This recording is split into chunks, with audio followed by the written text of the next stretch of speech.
Hi, I'm Chris, this is Grand Victorian, and today I'm going to show you how to fit our draught proofing kit. This comes supplied with 2 pieces for the side and 1 piece for the top. This is the 34mm plus 3mm for the rubber version, and it also comes in a 20mm plus 3mm for the bead version as well. And I'm going to show you why today I'm going to use the 34mm version on this door that I've just restored in Barrow. So this door that we've just restored, I worked on it yesterday and painted some on the frame, so to stop the door from getting paint on it last night, I fit this small piece of draught proofing bead to it, and as you can see, when it's closed on the latch, the gap up at the top is 1/2 inch, and so that 1/2 inch gap, if we were to use the 20mm piece, it almost doesn't bridge that gap. So I'm using the 34mm because it'll bridge that gap and it'll give us some nice surface to pin our bead to, like this one is. I just screwed this one on.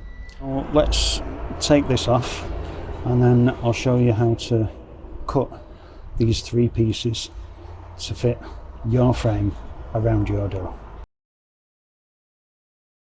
So if we take a tape measure up to the top of the frame, hold on to it and measure down to the bottom of the frame at the stone, I get 2102 millimeters, but I'm going to take 3 millimeters off that, so 2099. The length of the side of the frame to the stone minus 3mm is 2099, and that 2099 leaves 3 millimeters of space at the floor so that if there's any water resting on the stone, it's not going to soak up into the wood. And now I'm going to measure the gap at the top, and I get 930 millimeters, and then repeat the process on the right hand side,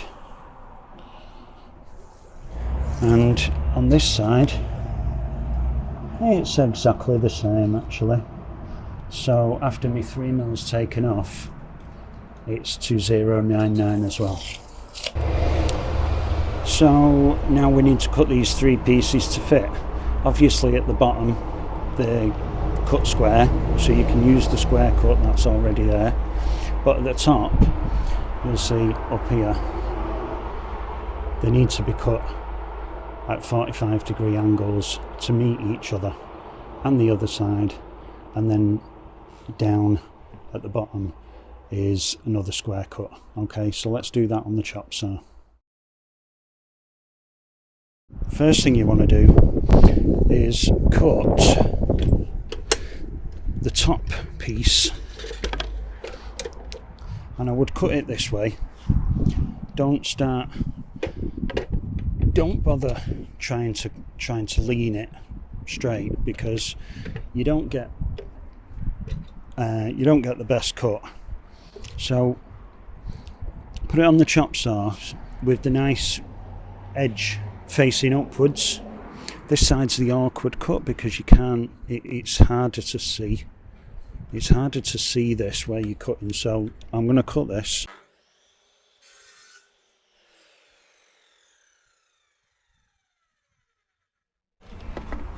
And of course I'm going to wear ear protection. Right, so now our measurement from the sharp edge that we've just cut, we're going to measure 930 millimeters but I need to mark that. I need to mark this where I can see it, where I'm going to cut it. So I've got it on the nice edge, got a little straight line there. Where are you? Little straight line there where I'm going to cut it, and I'm going to flip the saw around and then cut it that side. Hopefully you can see that I'm going to cut it that way, and then you get a 45 one side and a 45 the other, and the whole length is 930. So let's chop this.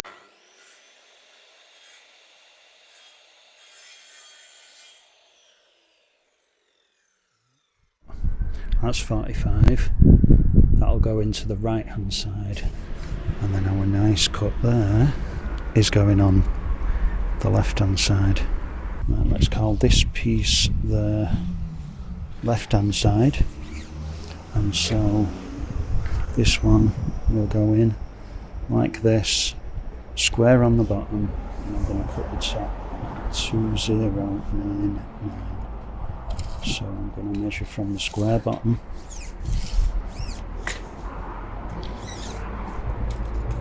and 2099. Right. I'm going to mark the nice edge where I'm going to cut it.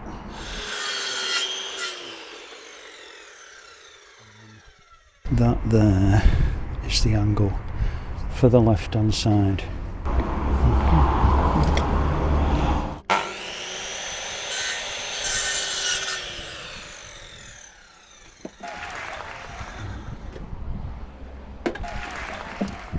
And now we've got 3 pieces.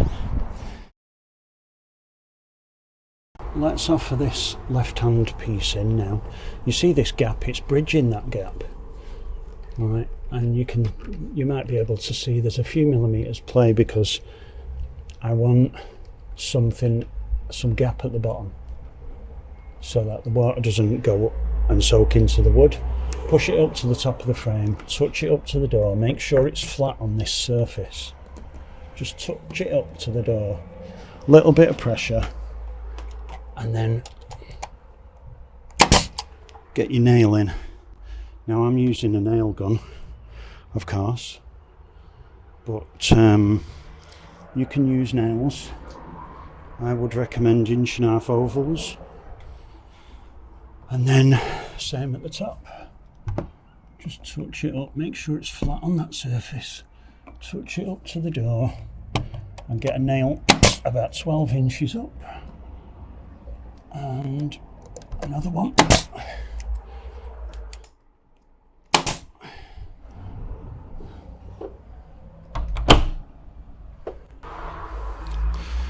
Down here at the bottom,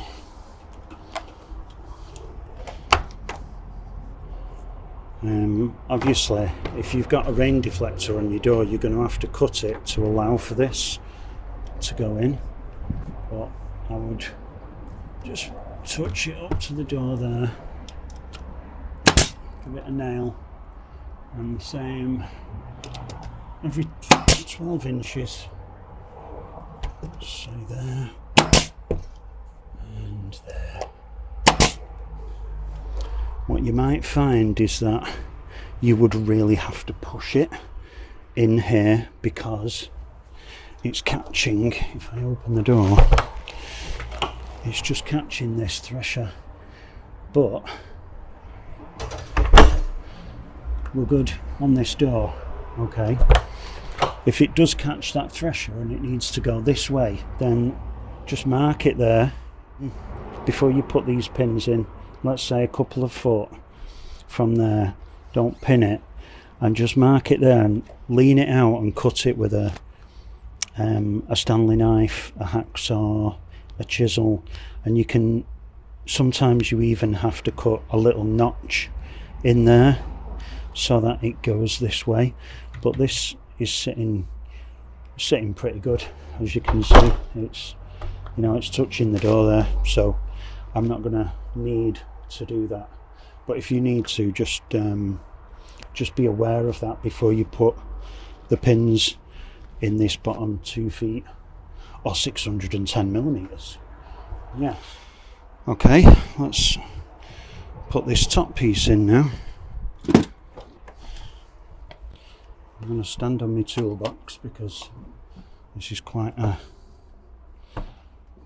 tall door. I get it in there so it's lined up on that, and it will be tight, I hope. No.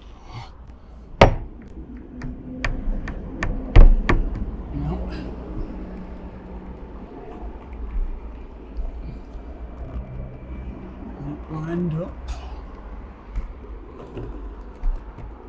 touching the door, and then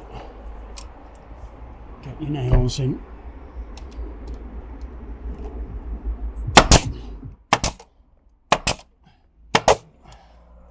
Okay, while we're up here, we may as well get this other side in.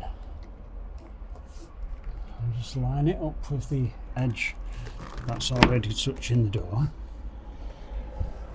in the corner, and you know you can pin it.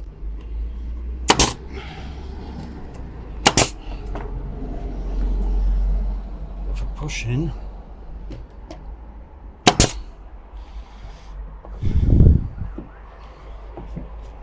on this side you can see that when I push it in, it's not touching the door, and I can see that it needs to go that way, 3 millimeters that way, but I know what's stopping it is the threshold, so I'm going to show you what to do to move that 3 mil that way when it's stuck against the threshold. Let's open the door, get the door out of the way. It needs to go that way another 3 mil, so it could be 4 mil or it could be 5, but I'm going to mark that. I'm going to mark that 3 millimeters, okay, from the thresher, so that whatever I cut away, it's going to go up to that line, up to the thresher. I'm going to mark the top of it, because I've not pinned it in that last 600 mil or so. What I can do is pull it out and just cut it to my vertical line, and then use a Stanley knife and then cut it on that line and break away the excess. Sabudio. And then you'll see, because this isn't square, I need to cut it at a slight angle. So I'm just going to nibble away at that with the Stanley.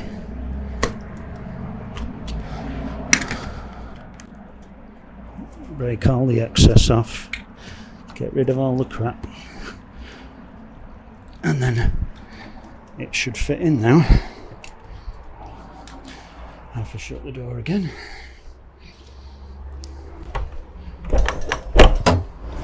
When I push that against the frame and push it that way, we've got plenty of play and it's touching the door.